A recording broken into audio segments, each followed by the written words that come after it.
Alors, pour la correction de ce sujet, donc qui était un sujet de bac, légèrement remanié à la fin pour l'algorithme en Python.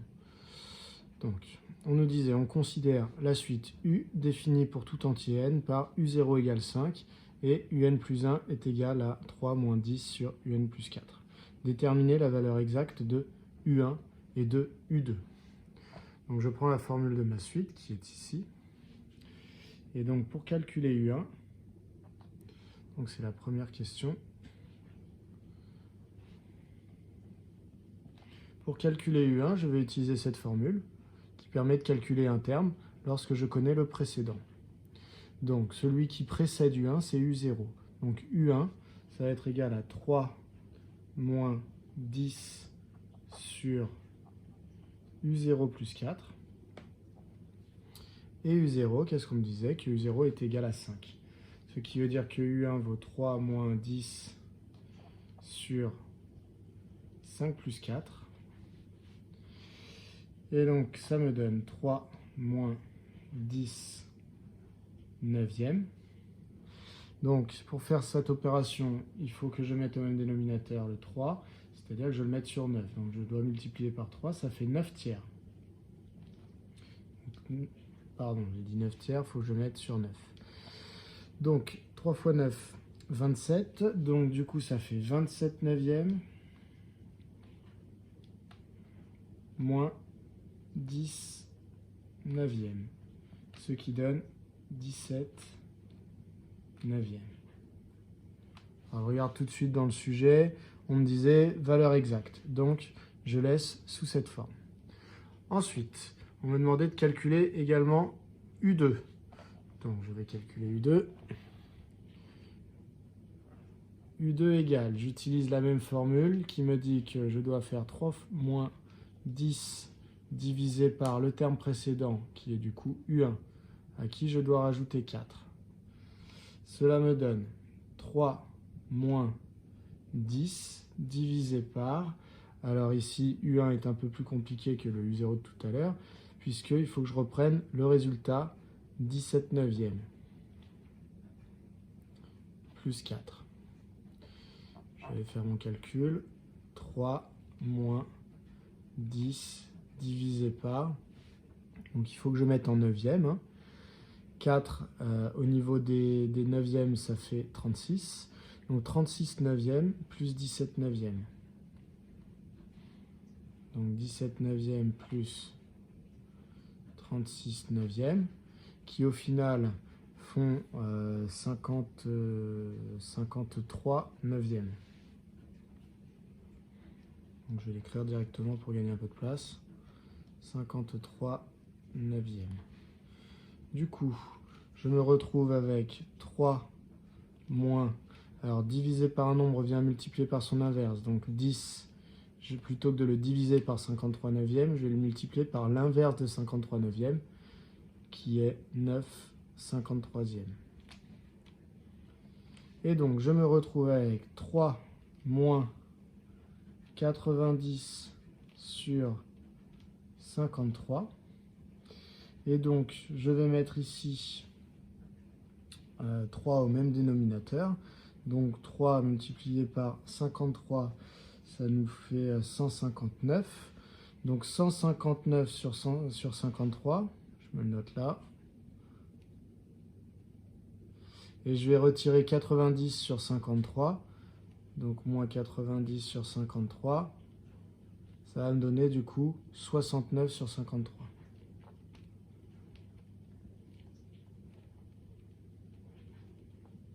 Et donc ça, visiblement, c'est la valeur de U2. Ça, j'efface, c'est sur mon brouillon. Voilà pour cette question. Alors, si je veux vérifier ces résultats, je peux tout à fait utiliser ma calculatrice en mode suite. Donc voilà, donc on m'a demandé dans la calculatrice n minimum, donc c'est 0, puisque mon tout premier terme s'appelle U0. Du coup, le U minimum, qui est le U0, vaut 5, puisque U0 est égal à 5 dans l'énoncé. Et donc, dans la formule de UN, alors vous voyez, malheureusement, moi, dans mon énoncé, la formule que j'ai, c'est une formule de récurrence, donc avec UN pour le calcul de UN plus 1. Ma calculatrice, moi, ce qu'elle me propose, c'est le calcul de UN. Ce qui veut dire que quand dans ma formule ici, j'espère que la mise au point se fait, on me dit que UN plus 1, c'est 3 moins 10 sur UN plus 4. Et en fait, moi, ce que je retiens, c'est qu'ici, je dois mettre le terme qui précède celui-là. Donc, si moi, je veux calculer UN et pas UN plus 1, ici, il faudra mettre celui d'avant qui s'appelle UN moins 1. Donc, c'est ce que je fais dans ma calculatrice. 3 moins 10 sur UN moins 1 plus 4. Je demande le tableur. Et donc là, je peux vérifier mes valeurs. U0 égale 5. U1 égale 17 neuvième, c'est ce que j'avais trouvé. Et U2 égale 69 53e, c'est également ce que j'avais trouvé. Voilà pour la vérification. Maintenant, je vais passer à la question suivante. La question suivante, c'est démontrer par récurrence que pour tout entier naturel n, un est supérieur ou égal à 1. Autrement dit, je veux démontrer que ma suite u est minorée par 1. On me dit, c'est pas un conseil, je dois le faire, on me demande de le démontrer par récurrence, donc c'est ce que je vais faire. Donc, je vais montrer par récurrence que la propriété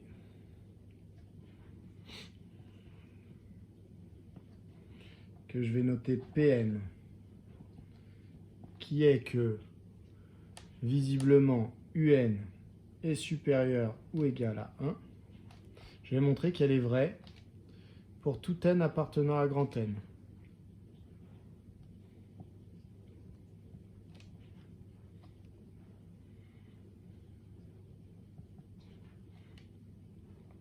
Voilà. Donc là, j'indique juste mes intentions. Et j'en profite pour nommer la propriété, puisque plus tard, quand je vais dire P0 ou P1, ça fera référence à cette notation que je viens d'introduire. Donc, initialisation. Dans un raisonnement par récurrence, je dois commencer à vérifier que ma propriété, elle est déjà vraie pour la toute première génération, c'est-à-dire pour le tout premier n. Donc, initialisation. Le tout premier n dans cet exercice, c'est 0, puisque ma suite démarre à U0, et qu'on me demande de démontrer cette propriété pour tout entier naturel. Donc, pour 0, ça me donnerait quoi? Dans un petit coin de ma feuille, je m'écris P0 pour savoir ce que je veux démontrer. P0, c'est que U0 serait plus grand que 1. Alors, est-ce que U0 est plus grand que 1? Comment je peux le montrer? U0, je sais que, d'après l'énoncé, ça vaut 5. Or, 5, c'est un nombre plus grand que 1. Donc, je peux dire que finalement, U0 est bien plus grand que 1. Et donc, j'ai démontré cette propriété quand n vaut 0. Donc, j'ai démontré P0. Donc, P0 est vrai. J'ai donc démontré que ma propriété était vraie pour le tout premier n. Maintenant, je vais montrer l'hérédité, ce qui consiste à dire que si jamais elle est vraie pour un n, elle sera vraie toujours pour le suivant. Donc, je vais rédiger ça. Alors, on est toujours dans la question 2, donc hérédité.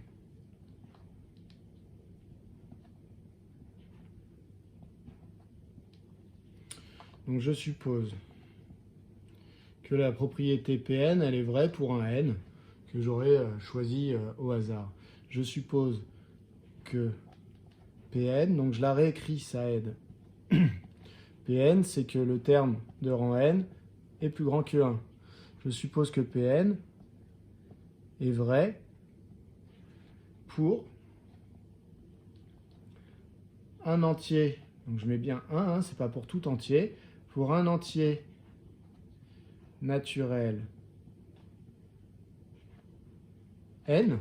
Et donc cet entier, je ne l'ai pas choisi d'une manière précise, c'est vraiment, ça pourrait être n'importe lequel, et que la propriété soit vraie pour ce fameux n quelconque.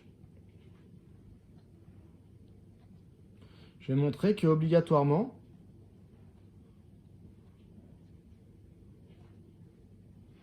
la propriété au rang d'après, c'est-à-dire Pn plus 1, c'est-à-dire le terme de rang n plus 1 est plus grand que 1,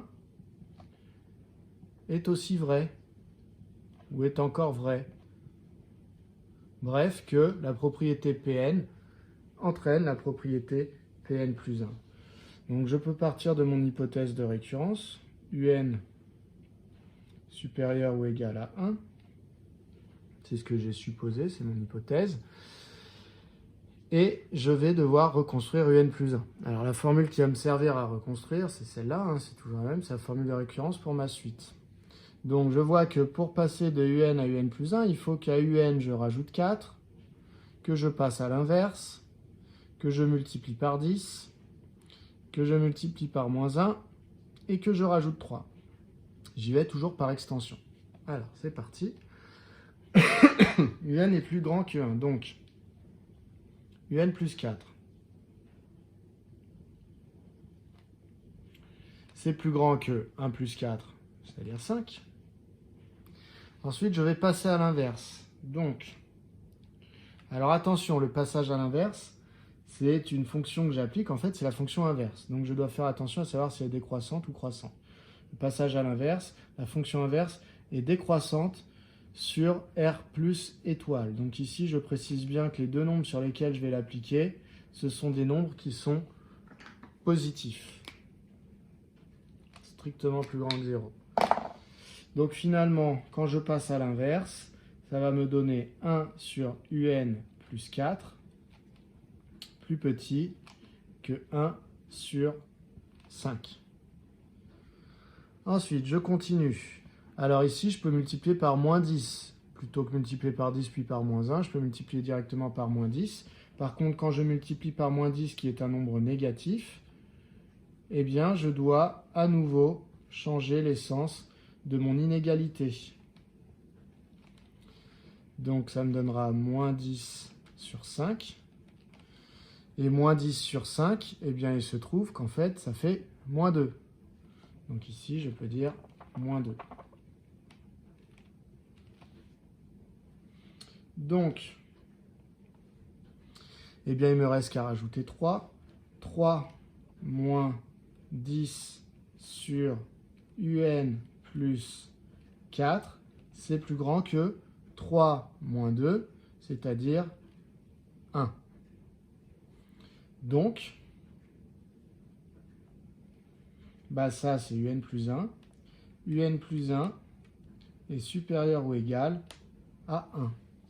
Alors, si je veux vraiment rédiger très très proprement ce que je souhaite, ici, dans le passage de là à là, je vais dire car la fonction inverse, que je peux aussi noter x, associe 1 sur x, est décroissante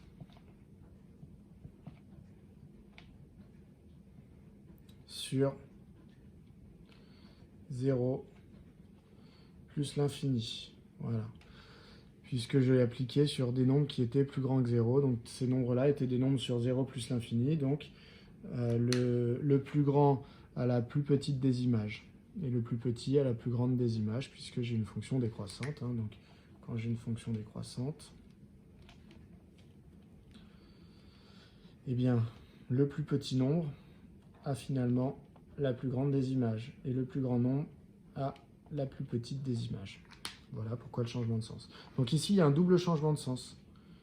Un premier à cause de la fonction inverse, un deuxième à cause de la multiplication par un nombre négatif qui était ici moins 10. Donc attention à la double erreur.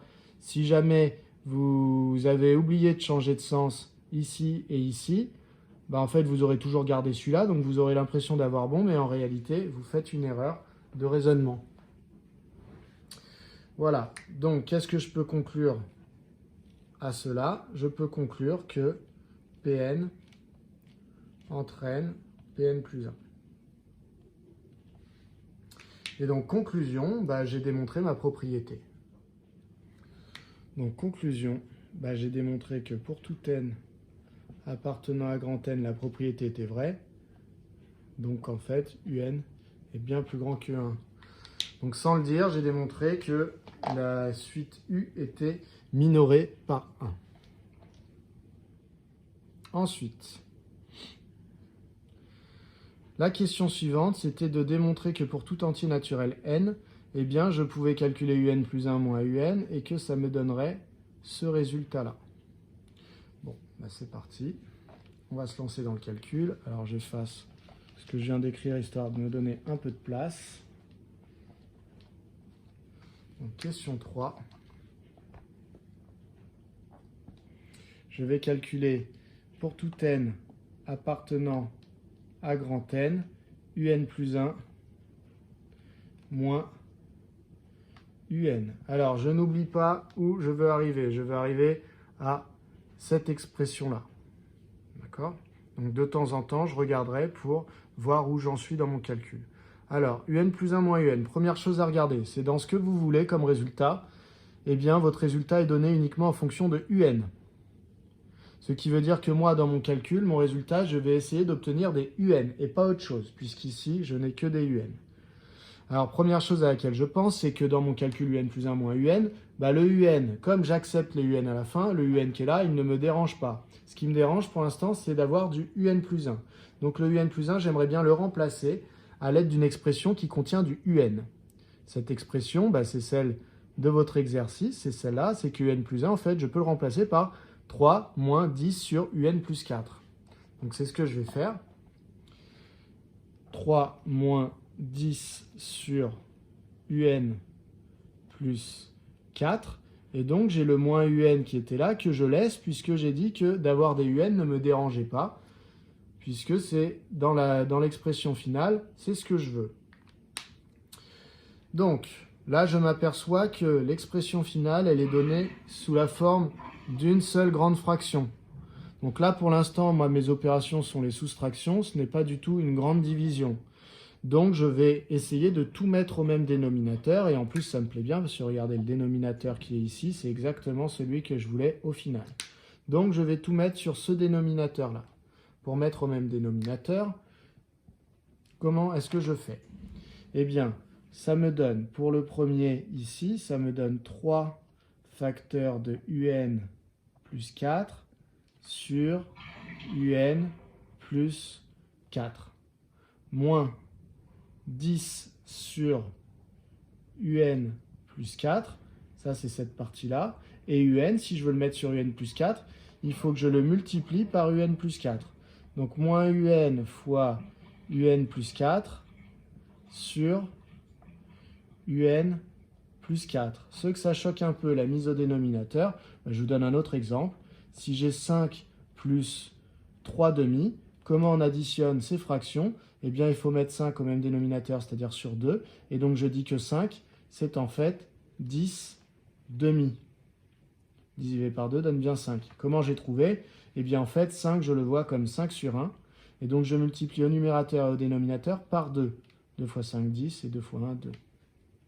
C'est la même chose ici, sauf qu'au lieu que mon dénominateur soit 2, c'est quelque chose de plus compliqué. Mais donc ici, 3, je le vois comme 3 sur 1, je multiplie au numérateur et au dénominateur par un plus 4. Cela me donne une seule et grande fraction avec un plus 4 au dénominateur. Au passage, ça tombe bien, c'est ce que je voulais. Maintenant, il me reste à discuter du numérateur. Donc, je vais développer un petit peu ici. Je vais avoir 3 un plus 3 fois 4, donc plus 12, moins 10, moins... Alors là, je fais très attention à ne pas faire trop de choses en même temps. Ici, j'ai un moins devant ma fraction, donc je l'applique soit au numérateur, soit au dénominateur. Le dénominateur, je ne lui applique pas puisque c'était celui que je voulais, donc j'y touche surtout pas. Par contre, le moins, je vais l'appliquer au numérateur. Donc je vais avoir moins un facteur de un plus 4. Je vous mets en garde à vouloir développer en même temps que de distribuer ici, de développer mon moins. Donc mon moins 1. Faites très attention, je vous conseille de faire 2 étapes, de d'abord mettre ça sous cette forme-là et ensuite de faire vos calculs. Donc ça me donne 3 un plus, alors 12 moins 10, je peux dire que ça fait 2. Ici, moins un fois un, donc moins un au carré. Et moins un fois 4, donc moins 4 un. Le tout divisé par un plus 4. Donc là, je continue, je peux rectifier un petit peu mon écriture. Donc je vais mettre les carrés devant, donc moins un au carré. Après, je vais mettre les UN. Donc 3 UN moins 4 UN, donc moins UN. Et le plus 2 qui traînait. Donc plus 2.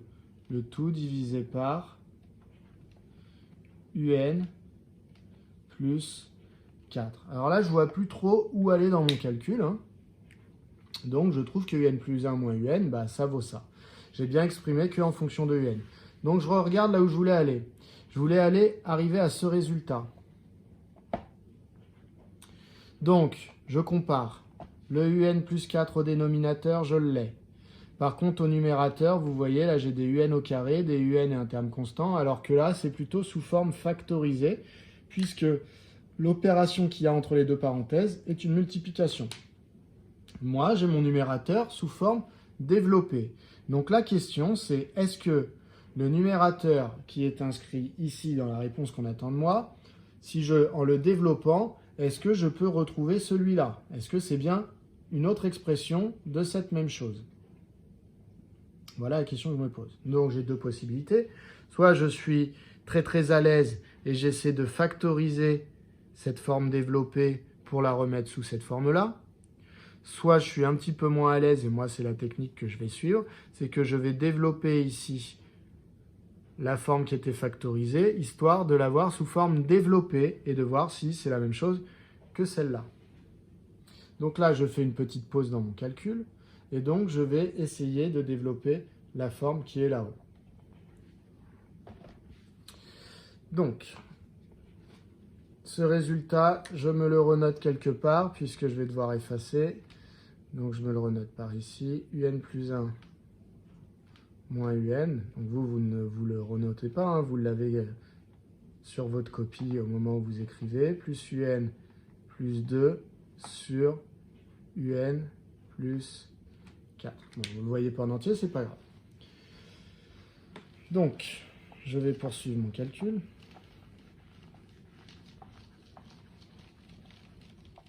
Bon, je peux le laisser aussi inscrit ici pour le moment. Ça, c'est UN plus 1 moins UN. Du coup, je vais dire OR. Je dis OR parce que là, je vais faire un calcul qui n'est pas la suite de celui-là. Donc, OR, si je calcule 1 moins UN multiplié par UN plus 2, qu'est-ce que ça me donne? Puisque ça, c'est mon numérateur. Donc, je vais développer le numérateur. Eh bien, je développe, ça donne 1 fois UN, donc UN, plus 1 fois 2, donc plus 2, moins UN fois UN, moins UN au carré, et moins UN fois 2, moins 2 UN. Ce qui donne moins UN carré, qui était là, UN moins 2 UN, il n'en reste que moins 1, donc moins UN, et le plus 2 qui était inscrit ici. Donc finalement, ce que j'avais ici, mon numérateur, eh bien une autre version de cette écriture, c'est celle-là. Donc je peux conclure que quand j'avais ça, en fait, ça revenait à écrire ça. Donc UN plus 1 moins UN s'écrit bien 1 moins UN fois UN plus 2 sur UN plus 4.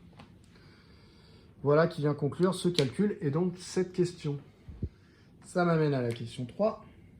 Et donc dans la question 3, on me disait démontrer que pour tout entier naturel n, alors ça m'amène à la question 4, pardon. Et donc on me disait en déduire les variations de la suite U. Donc en déduire, déjà, ce mot très important, ça veut dire que ça doit être, votre réponse doit être une conséquence de ce qu'on vient de faire. Donc ce qu'on vient de faire, c'était de démontrer que n plus 1 moins un est égal à ça. Le mot en déduire m'informe que ce résultat, je dois l'utiliser. Sinon, on ne m'aurait pas dit en déduire. On m'aurait dit déterminer le sens de variation de la suite U. Si on me dit en déduire, c'est qu'on appuie sur le fait que je dois me servir de ce que je viens de faire. Donc, je vais remarquer ce que je viens de faire. Pour tout n, j'ai démontré que un plus 1 moins un était égal en fait à 1 moins un multiplié par un plus 2, le tout divisé par un plus 4. Alors, quel est le rapport avec le sens de variation qu'on me demande? Pour trouver le sens de variation d'une suite, une méthode, c'est de calculer pour tout n, un plus 1 moins un, faire la différence entre deux termes. Si cette différence est positive, ça veut dire que un plus 1 était le plus grand. Et si cette différence est négative, c'est que c'est un qui était le plus grand. Donc, si la différence est positive, un plus 1 est le plus grand, donc ma suite est croissante, puisque un plus 1 est plus grand que le terme d'avant. Et si cette différence est négative, c'est un qui est le plus grand, donc ça veut dire que un plus 1 est plus petit, donc ça veut dire que ma suite est décroissante. Donc, il faut que je trouve le signe de cette expression-là, puisqu'on m'a fait appuyer sur le fait que ça valait ça. Pour trouver un signe, toujours la même méthode, je repère les opérations principales. Là, j'ai mon trait de fraction. Donc, j'ai une division. Et j'ai également une multiplication entre les parenthèses. Voilà mes opérations principales. Donc, ça tombe très bien, puisque quand mes opérations principales sont des multiplications ou des divisions, ça me permet d'étudier le signe de chaque facteur séparément, puisque je vais avoir la fameuse règle des signes que vous avez apprise beaucoup plus jeune, qui est qu'un nombre positif multiplié par un nombre positif, ça donne un nombre positif. Un nombre négatif multiplié par un nombre négatif, ça donne un nombre positif. Et ainsi de suite. Donc, je vais faire un tableau où je vais mettre le signe de chacun de mes facteurs. C'est parti. Alors, sauf si c'est évident. Est-ce que c'est évident? Voilà, pas forcément. Donc, je vais le faire. Je vais faire mon tableau. Voilà, le problème, c'est que sur mon tableau, je vais aller voir le chat. Donc, je ne vais pas faire un tableau. Je vais discuter de chaque facteur. Je viens de prouver juste avant que la suite U, elle était minorée par 1. Donc, ça va me suffire à trouver le signe de tous les facteurs. Parce que si U est minoré par 1, c'est qu'elle est plus grande que, c'est que mon terme UN est plus grand que 1. Donc, si je lui rajoute 4, eh bien, je vais avoir quoi? Je vais avoir un nombre qui est du coup plus grand que 5. Alors, je vais l'écrire, ce sera peut-être plus évident. Donc, je vais commencer par parler du dénominateur. Donc, pour tout n appartenant à grand N, UN est supérieur ou égal à 1. Ça, c'est ce que j'ai démontré dans la question numéro 2.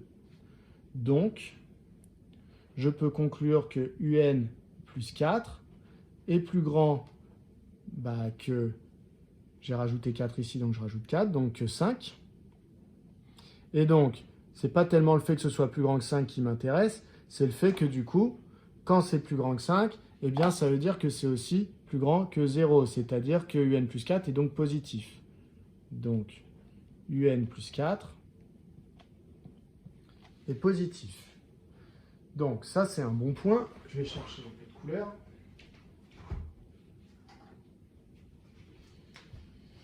J'ai donc trouvé le signe du dénominateur. Il est positif. Ensuite, je vais parler de UN plus 2 qui va fonctionner de la même manière. De plus,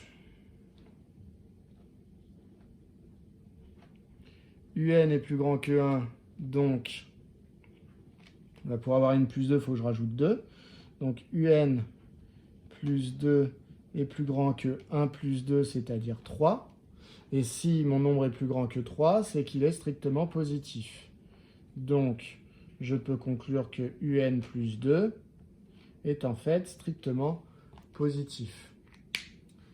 Du coup, celui qui est ici, là, UN plus 2, je viens de prouver qu'il était positif. Donc, j'ai déjà, dans ma multiplication et ma division, deux facteurs qui sont positifs. Donc, ça veut dire que soit le dernier facteur est aussi positif, et dans ce cas-là, tout mon calcul est positif, et donc UN plus 1 moins UN est positif, soit mon dernier facteur est négatif, et dans ce cas-là, ça fera négatif fois positif divisé par positif, donc le résultat sera négatif, et donc ce résultat sera négatif. Alors, 1 moins UN, je vais continuer de la même manière, donc je vais dire 2 plus UN est plus grand que 1, donc, eh bien, qu'est-ce qui se passe quand je fais 1 moins UN? Regardez, je vais retirer UN, là. Ce qui revient à ce que vous dites, là, quand vous dites on passe de l'autre côté. En fait, on retire UN des deux côtés, donc UN moins UN, ça me donne 0 ici, et 1 moins UN de l'autre côté, donc je me retrouve avec ça. 1 moins un. J'ai donc prouvé que ce dernier petit bout ici, je vais entourer en noir, tiens, hop, et bien lui, 1 moins un est plus petit que 0, donc négatif.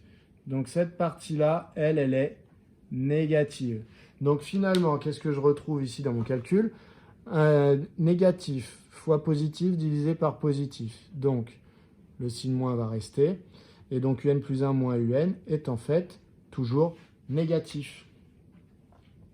Donc, pour tout n appartenant à grand N, un plus 1 moins un est inférieur ou égal à 0, ce qui veut dire que c'est un le plus grand.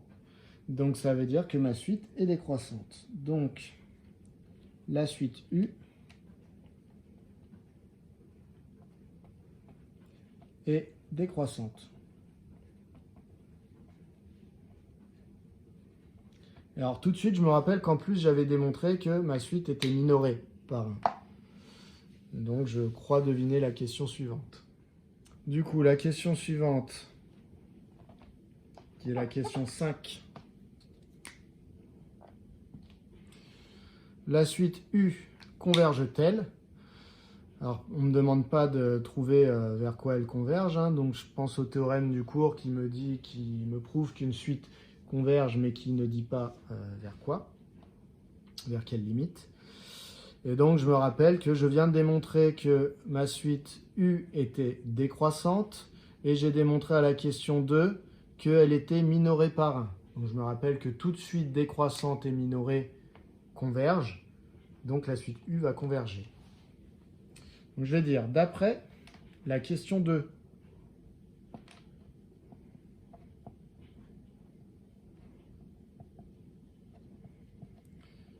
U est minorée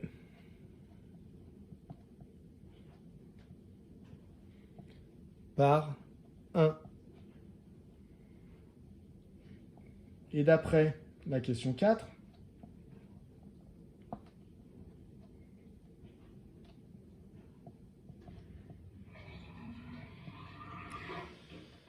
U est décroissante.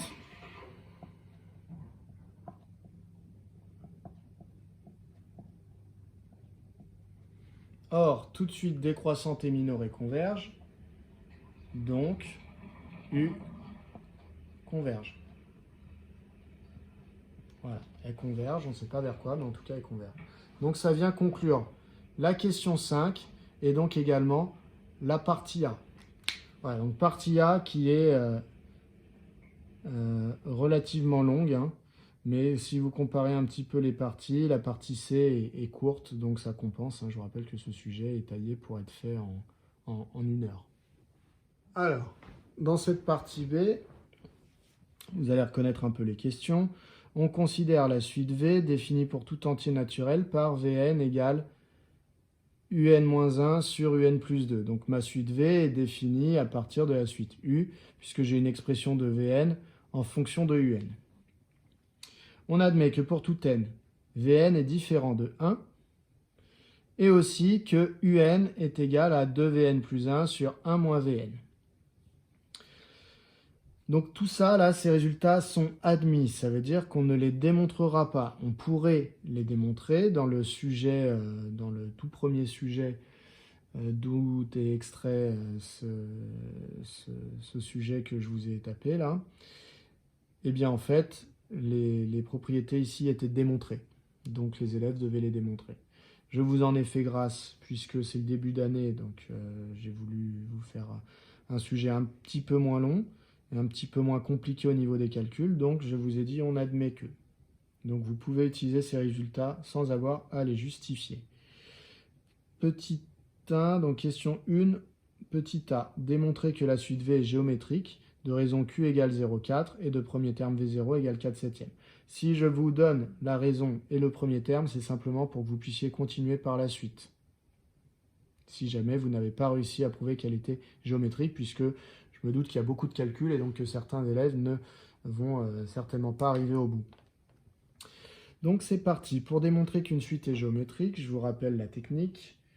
La technique, c'est d'essayer, donc la suite elle s'appelle V, donc c'est d'essayer de montrer que pour tout n, eh bien Vn plus 1, si je l'exprime en fonction de Vn, je vais trouver que c'est Vn fois un nombre que j'appellerai Q. Si c'est le cas, c'est que ma suite est géométrique. Donc je vais calculer Vn plus 1 et je vais essayer de l'exprimer en fonction de Vn. Donc pour tout n appartenant à grand N, Vn plus 1 égale. Donc Vn plus 1, je n'ai pas d'autre choix que d'utiliser la seule chose que je connais sur la suite V, c'est cette formule, c'est que Vn vaut Un-1 sur n plus 2. Donc, moi si je veux Vn plus 1, je remplace les n par des n plus 1, ça me donne Un plus 1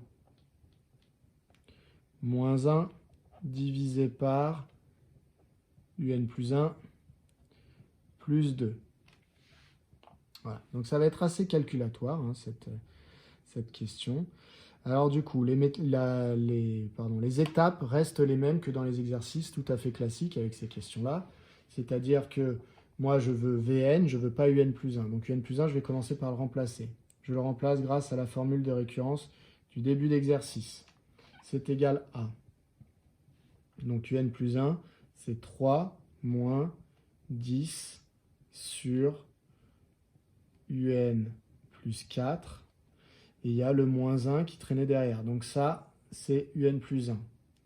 Je le divise par Un plus 1 plus 2. Donc 3 moins 10 sur Un plus 4. Donc ça, c'est simplement Un plus 1 que j'ai remplacé. Et je rajoute 2. Cela me donne quoi? Cela me donne, au numérateur, je récupère 3 moins 1, donc 2. 2 moins 10 sur Un plus 4. Et au dénominateur, 3 plus 2, 5. Donc 5 moins 10 sur Un plus 4. Alors là, vous n'allez peut-être pas être très heureux, mais donc, il y a des fractions de fractions. Seulement, avant de pouvoir se débarrasser de la grande fraction, eh bien, il va falloir que je mette au même dénominateur le numérateur et que je mette au même dénominateur le dénominateur. Donc, il faut que je mette au numérateur sur Un plus 4. Donc, 2. Si je le mets sur Un plus 4, cela va me donner... Alors, j'espère que ça va être lisible. 2 fois Un plus 4 sur Un plus 4, moins la fraction que j'avais déjà ici, 10 sur Un plus 4, et je divise le tout par 5 fois Un plus 4 sur Un plus 4, moins ce que j'avais là, 10 sur Un plus 4. Je vérifie que vous voyez tout sur l'écran. Alors, je ne vois pas encore. Ouais, c'est bon. Vous voyez tout. Ok, je poursuis mon calcul juste à côté. Donc vous continuez en dessous, hein, bien entendu. C'est donc égal à... J'ai mon grand trait de fraction. En haut, finalement, vu que j'ai le même dénominateur, ça me donne une seule fraction sur Un plus 4. Je vais avoir quoi? Je vais pouvoir développer ici 2 Un plus 2 fois 4. Donc 2 Un plus 8, c'est ici. Et j'ai moins 10. Au dénominateur, je vais avoir pareil une fraction. Donc Un plus 4. Et en haut, je vais développer 5 fois Un, donc 5 Un. Plus 5 fois 4, 20. Donc plus 20. Et moins 10. Cela me donne. Alors là, je vais faire deux choses en même temps. En général, c'est déconseillé, mais vous voyez, mes calculs sont très longs. Alors, je vais dire ça divisé par ça. Ça fait cette fraction que je vais recopier ici, multipliée par l'inverse de cette fraction, puisque divisé par cette fraction, ça revient à multiplier par l'inverse. Donc, cette fraction qui est ici, c'est le numérateur. Donc, 2Un plus 8 moins 10, ça donne en fait 2Un plus 8 moins 10, ça donne moins 2 sur un plus 4. Donc ça, c'est vraiment mon numérateur. Je le multiplie par l'inverse du dénominateur. Comme ça, au lieu de le diviser, je multiplie par l'inverse. Donc l'inverse, c'est quoi? Le dénominateur se retrouve au numérateur. Et le numérateur de ma fraction va se retrouver au dénominateur. Donc 5un plus 10, plus 20, pardon, moins 10, ça donne 5un plus 10, puisque 20 moins 10 donne plus 10. Du coup, là, ce sont des blocs. C'est-à-dire que, en fait, si je veux tout écrire sur un même trait de fraction, il faudrait que je multiplie les numérateurs entre eux et que je multiplie les dénominateurs entre eux. Donc, ça veut dire que l'opération entre 2un-2 et un plus 4, c'est une multiplication, et que l'opération entre un plus 4 et 5un plus 10, c'est aussi une multiplication. Donc, ça veut dire que ça correspond à une situation où je peux simplifier par un plus 4 d'un bloc. Cela me donne donc 2un moins 2 divisé par 5un plus 10. Voilà. Alors, là, on se sent un petit peu au bout de notre calcul. Donc, on se pose la question, à quoi est-ce que je voulais arriver? Moi, ce que je voulais, c'était du Vn. D'accord? Puisque je voulais exprimer Vn plus 1 en fonction de Vn. Du coup, je regarde à quoi ressemble Vn, et Vn, ça ressemble à ça. Et là, je me dis, ah bah oui. Alors, de deux choses l'une. Soit, je vois tout de suite, je reconnais qu'au numérateur, je peux mettre en facteur quelque chose pour retrouver ce numérateur-là, et au dénominateur, je peux mettre en facteur quelque chose pour retrouver celui-là. Dans ce cas-là, je peux le faire directement. Si jamais je ne le vois pas, il faudrait que j'utilise la formule dont je vous ai dit qu'on la mettait, c'est-à-dire remplacer un par ce gros bloc en haut et par ce gros bloc en bas. Ça nous relance pour des calculs encore très longs. Donc je vous conseille de, ici de regarder un petit peu ce qui se passe. Et donc de dire, au numérateur, si je factorise par 2, ça va me donner 2 fois un moins 1. Donc j'ai pris 2. Si je redéveloppe, ça me redonne bien mon numérateur. 2 fois un, 2un, 2 fois moins 1, moins 2. Et au dénominateur, je m'aperçois que je peux factoriser par 5. Ce qui me donnerait un plus 2. Et donc là, je reconnais en fait cette partie-là qui en fait est Vn. Donc je vais pouvoir dire qu'en fait mon calcul vaut 2/5 fois Vn, puisque j'ai reconnu Vn. Je vais vous mettre en vert, comme ça moi. J'ai donc prouvé que pour tout n appartenant à grand N, Vn plus 1 était égal à 2/5 fois Vn, ce qui veut dire que j'ai devant moi une suite V qui est géométrique de raison 2/5. Donc je conclus, je retiens 2/5. Est-ce que c'était bien ce que me disait l'énoncé? Oui, on me disait Q égale 0,4. Et 2/5, c'est bien 0,4.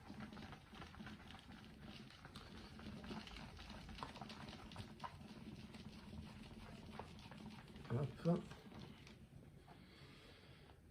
Donc c'est toujours la question A, je n'ai pas conclu. Donc, c'est à la suite du calcul. Donc V est géométrique.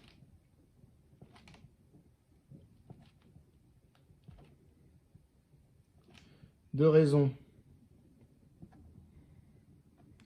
Q égale 2/5. 2/5 qui est aussi égal à 0,4 pour bien coller à l'exercice. Et de premier terme,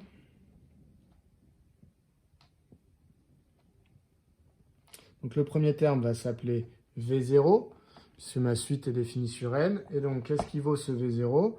Je vais reprendre la définition de V. C'est Vn, c'est un moins 1 sur un plus 2.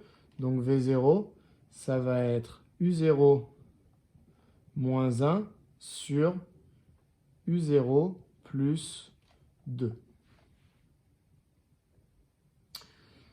Voilà. Donc, pour faire ce calcul, je vais remplacer U0. Donc U0, c'était 5. Donc ça fait 5 moins 1 sur 5 plus 2. 5 moins 1, ça fait 4. 5 plus 2, ça fait 7. Donc mon premier terme est bien égal à V0, et c'est ce qui m'était demandé, vous voyez. Et le premier terme, V0 égale 4 septièmes. Donc c'est réglé pour cette question-là. Du coup, je vais corriger la question petit b. La question qui vient toujours après avoir démontré qu'une suite était géométrique, enfin toujours, 99% du temps pour vous, eh bien, c'est de trouver une formule explicite, c'est-à-dire d'exprimer Vn en fonction uniquement de n. Donc là, c'est le cas. Exprimer Vn en fonction de n, question 1b. Donc comme elle est géométrique, je peux utiliser la formule propre aux suites géométriques. Pour tout n appartenant à grand N, Vn est donc égal à le premier terme, V0, fois Q puissance la différence entre les deux indices, donc là n moins 0, c'est-à-dire n. Je l'applique à ma suite, V0 vaut 4 septièmes,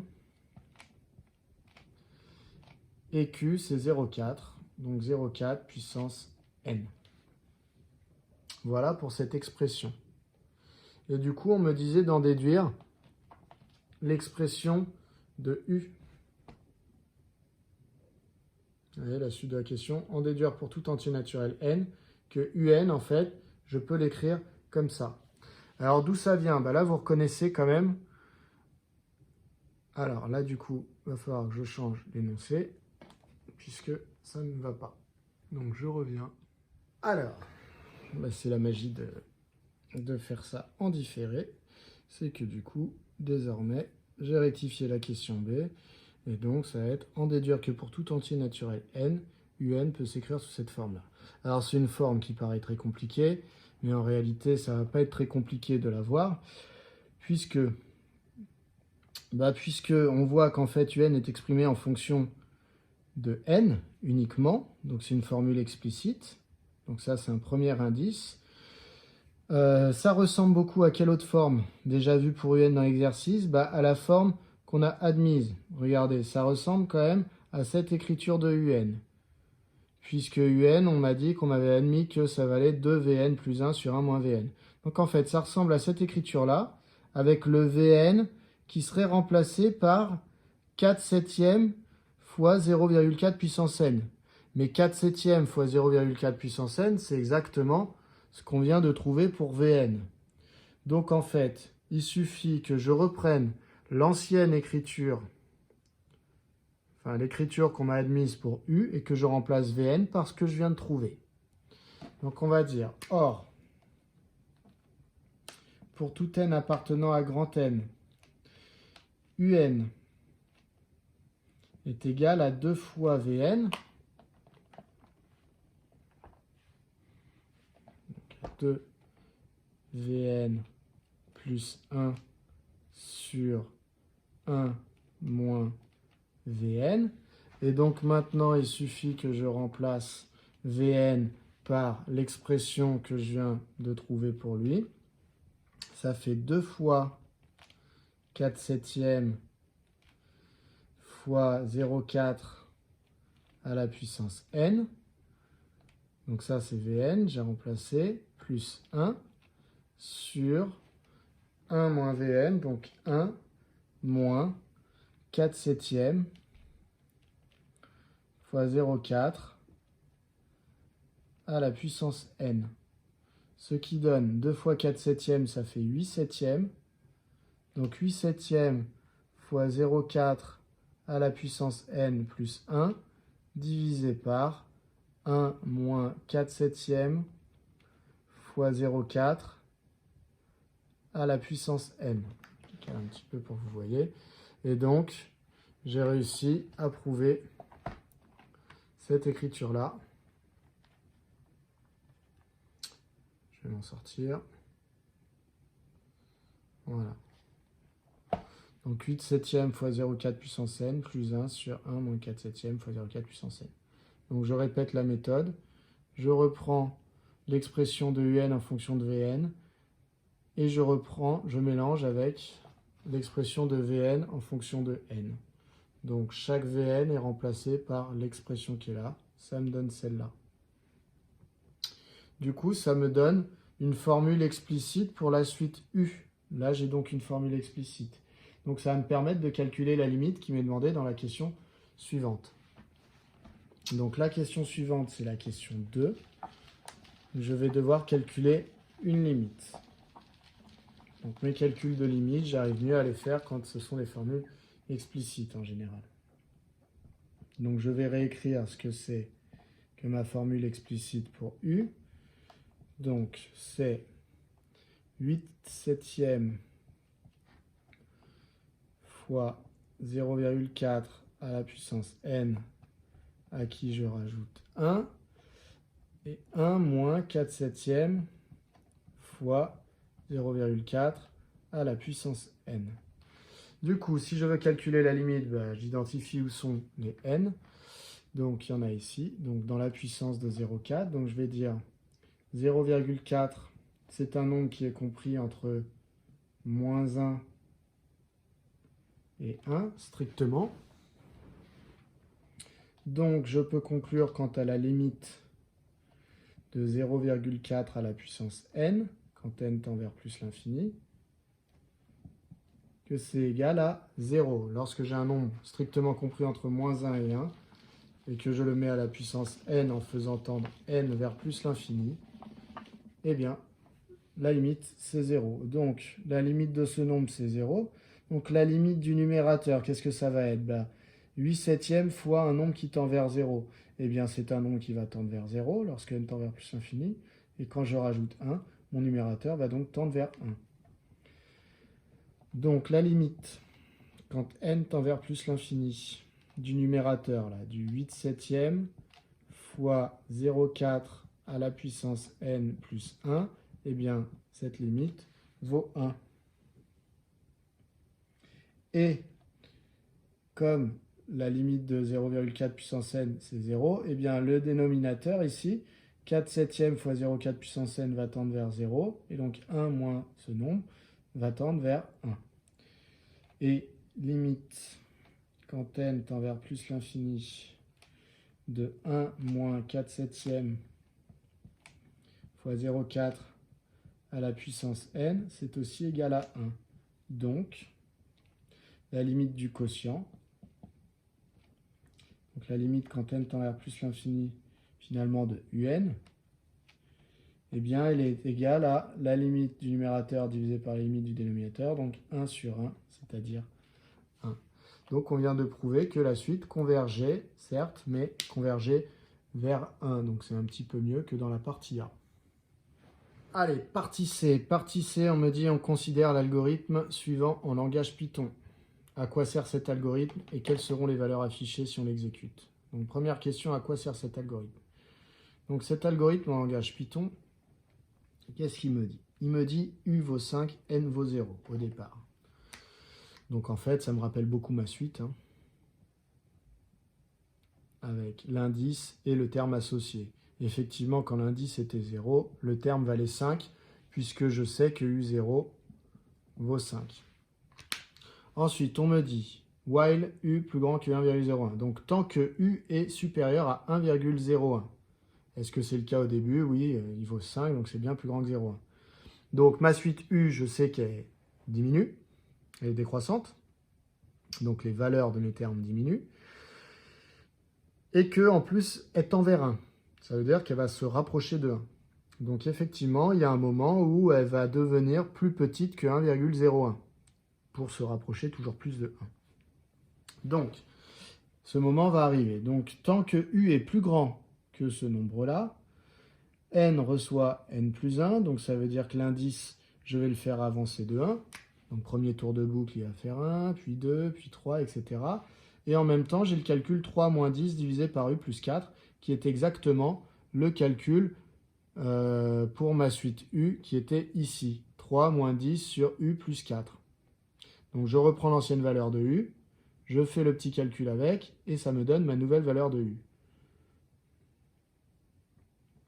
Voilà, ancienne valeur de U, je rajoute 4, blablabla, ça me donne ma nouvelle valeur de U. Donc, en fait, ça, c'est une boucle qui me calcule le terme suivant et qui me calcule le rang suivant. On rajoute 1 au rang. Par contre, pour le terme, on fait ce petit calcul-là. Donc ma boucle, à quoi elle sert? Eh bien, elle sert à ici afficher le rang et la valeur du terme pour lesquels on dépasse, pour la première fois, on passe en dessous des 1,01. Donc à quoi sert l'algorithme? Je vais vous faire une phrase. Eh bien, il sert à déterminer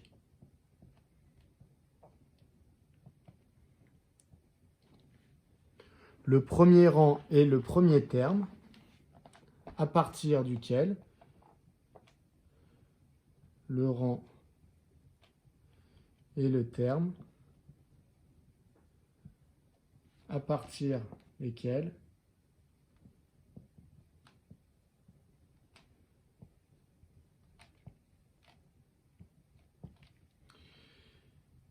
UN est inférieur ou égal à 1,01.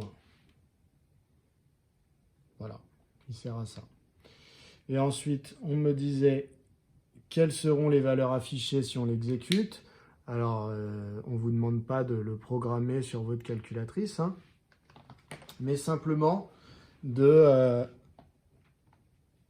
donc, on ne vous demande pas de le programmer sur votre calculatrice, mais par contre, vous comprenez le principe, c'est je calcule les termes de la suite jusqu'à ce que ma suite passe en dessous de 1,01.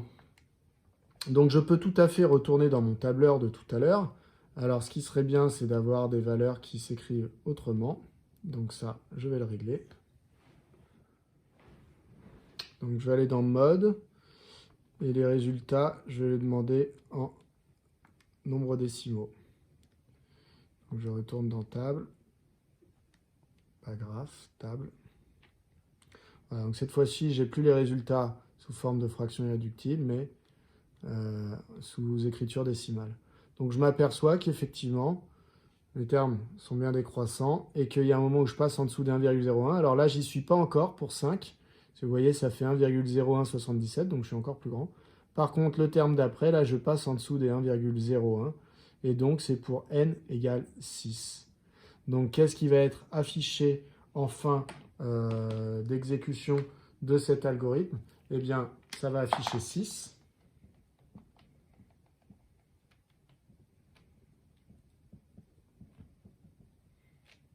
Donc, on me demande d'abord de print n, donc d'afficher n. Nous serons affichés 6. Et aussi le terme, donc 1,007 à peu près. Si je veux plus de chiffres, vous voyez, c'est écrit en bas ici. Voilà, qui vient conclure cette correction.